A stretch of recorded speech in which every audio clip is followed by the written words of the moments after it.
5, 4, 3. Welcome to My First Footbeat. My name is Sergeant Technician Natasha Rowles. Today we have a special episode highlighting cancer awareness. Today in the studio we have with us law enforcement instructor Christina Werries. Welcome to the studio, Christina. Welcome. Thank you for having me.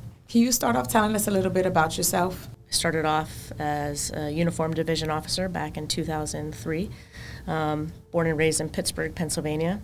We're both huge Steelers fans, right? So black and yellow. And then also the love for Troy Polamalu as well, right? Tell us about your uniform division career. How long were you a uniform division officer? So I was a uniformed division officer from 2003 until 2009. I was stationed at the White House branch, and I was part of the surveillance team on Hailstone. You have since transitioned to a civilian position. So I transitioned to a law enforcement instructor position at our training center in 2009. So that's kind of where my home has been since 2006 as a fitness instructor. During that time, basically in charge of physical fitness sessions, administering the physical fitness test, and also helping those individuals that may attend the remedial fitness sessions as well. And I really want to help them achieve that 16. That's always the goal, to get as many trainees to achieve 16 points, but I've always kind of gravitated to that underdog mentality, and I've just felt that need to help those individuals that need the most help. The reasoning for your assistance with us in the podcast is for cancer awareness. Can you tell us a little bit about your story? So back in 2019 is when I was experiencing some very minor symptoms. Not that I ignored, the major symptoms, but I was experiencing some minor symptoms, and I finally decided that I should probably have a specialist take a look at maybe what might be going on. And at the end of June of 2019 is when my doctor found an 11-centimeter tumor on my right ovary. When it comes to your regimen of fitness, how do you feel like that's kind of played a part with some of your recovery along with your cancer? I think my mentality of fitness and my mindset played a huge part in just the journey, because I knew physically it wasn't going to be an easy journey based off of what my doctors were telling me to prepare for. So I felt that at that time, physically, I was ready for whatever the fight was going to be. I think the hardest part, honestly, was probably the psychological and the emotional aspect of dealing with, number one, being told that you have stage 4 ovarian cancer, and then going from physician to physician of the next part of the steps. It almost felt like a bad dream, I guess, would be the best way to describe that. I know you've been through at least 4 major surgeries. I had to have an exploratory surgery with my specialist. That's whenever I was set up for the second major surgery, where they basically, after they remove all the cancerous tissue, which in my case, I had to have a full hysterectomy.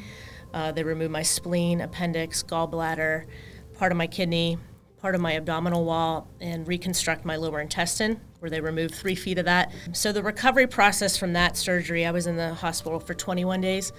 It was pretty brutal. Obviously, the first few days or week, I was really out of it, so I don't remember much of that other than the stories that are told by my family. I know you've had many, many conversations with your doctors. Is it one maybe conversation that stood out to you in regards to your recovery and getting back to work?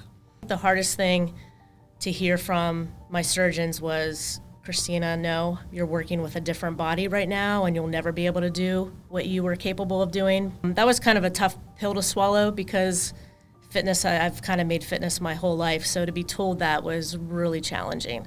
But I used that challenge to kind of not prove my doctors wrong, but still try to meet a level of my expectations, I guess. I really was blessed with having the support of my wife and my mother-in-law and my sister-in-law during that time of need, and also just the Secret Service family as a whole. Even though it's kind of a fight that I had to fight by myself, it was really nice to just have that circle of connection and support that was given to me. Had a couple different conversations about definitely how important your son was to be there as an individual, that you always wanted to never miss out on any type of events for him at school, soccer events and everything like that. So you always want to have that there for him is very important. 100%. I was trying to, you was trying to push through, so I was like, if she gonna push through, I'm gonna push through. I'm not gonna be the first one to cry.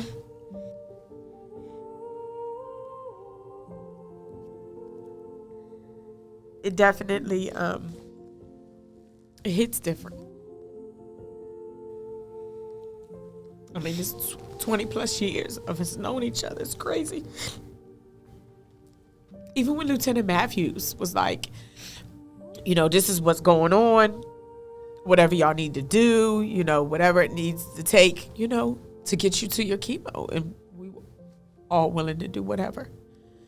And that meant like the world to my family, because, you know, I'd have to be there at 7 o'clock in the morning, and we had a 2-year-old at the time, and, you know, I didn't want to really inconvenience my wife and disrupt my son's routine. Like, I wanted things to stay as normal as possible. So I don't think people understand, like, Secret Service is like family. You spend so much time with people, you know, you help them through their day-to-days, just you have so much in common, people that you would never meet. If it wasn't for the job, we would never meet.